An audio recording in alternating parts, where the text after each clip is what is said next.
Hello, good evening. So, in this, I just want to show how to do XRD analysis or using X Pert Highscore, and maybe in the next video I should show you how to do the refill refinement of the same sample. So, let's say you took an XRD, so you have an XRD pattern. Now you want to find what are the phases present in the material. So, let's say the machine, the XRD operator, from wherever you get the data, maybe in different forms. One could be a .xy format, one could be a .raw. Some machines give .xrdml. So whichever format you have, you can download one very simple software called PowDLL. So this is just I think 1 or 2 MB which is available in the internet. So you just take whatever format you have. Maybe it's XRDML or it is raw or XY or TXT sometimes. Whatever it is, just take it, and you first need to save it as raw for it to open in X Pert Highscore. Some people try XRDML. I've also used XRDML formats, but sometimes I've observed that it doesn't open well in X Pert Highscore. The easiest and best format that I found is raw, and also you can also open in using ASCII files in X Pert Highscore. The simplest I suggest is converting the data into raw. So first I open up the X Pert Highscore, then I just drag and drop it. Now once you have the XRD pattern opened in the X Pert Highscore, what do you do from the first step? Step 1, determine the background of the sample. So see, this is bending factor and this is the granularity. So you can just keep changing this one and see how the green color line, that is this line which is there, how it is varying in nature once I change the bending factor. Then there is granularity, which means the between these points, background points, how is it varying, you can see. So you optimize this one such that your background should not go inside your peak, and this should be applicable to all the peaks. So I've seen that you can see my background is nearly perfectly aligned with the background. That is the calculated background, which is the green line, is nearly perfectly aligned with the background of the sample. So don't subtract, just click background and then do accept. Once you have done this, your background is set. Now again right click, then search peaks. I just do search peaks and accept, because I just have 5 peaks here. This is just a simple rock salt material. So once I did search peaks, I can zoom into each peak and you see this red one is the data and the blue one is the mathematical or the model that is being fitted. So we need this blue one to be fitted with the red one. So just right click and again fit profile. So you can do it a couple of times and do it same with all the peaks.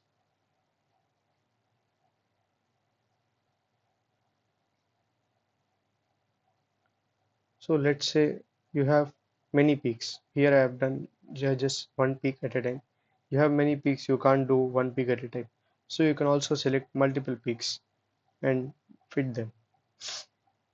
Sometimes when let's say your one peak is missing, it will show up, and at that time just use this insert peak and put up a peak wherever it is. In some other video I'll show some data where that is required.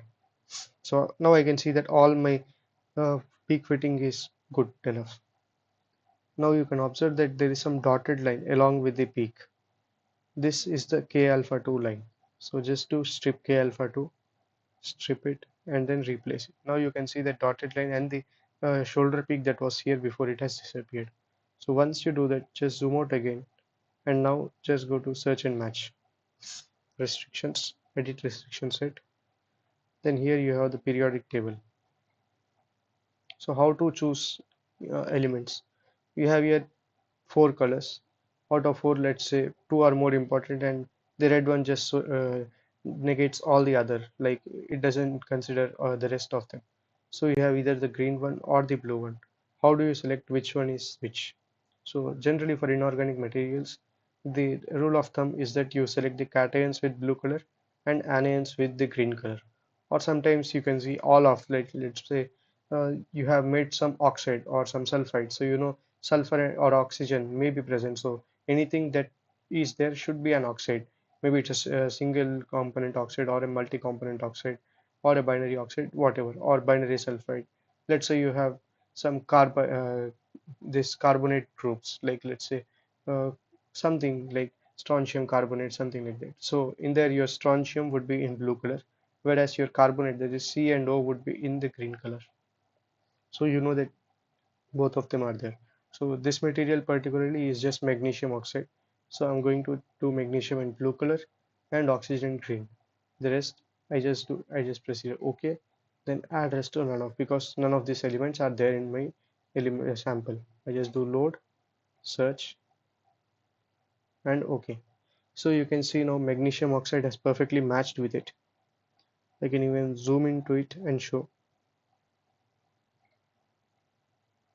See, magnesium oxide, that is the first itself has matched.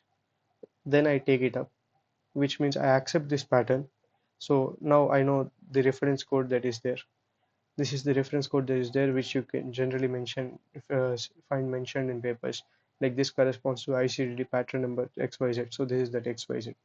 So there is an MgO formula, this structure. It's a rock salt cubic Fm3m. The ABC parameters are this. Then you have all the peak list and then structure. So you can also see that you know the intensity of the peaks that are there. It matches with all the this one, all the peaks that I have here. Like there's a low intensity peak, then a very high intensity peak, which is 100% if you consider. Then compared to its a mid intensity peak, you can say, and then these two peaks. So you have everything is well perfectly matched. Now your pattern is just analyze if it's just a single component material. Let's say you're multi-phase, you'd repeat this until you find all the peaks are indexed. You can just file, save as or whatever and save it.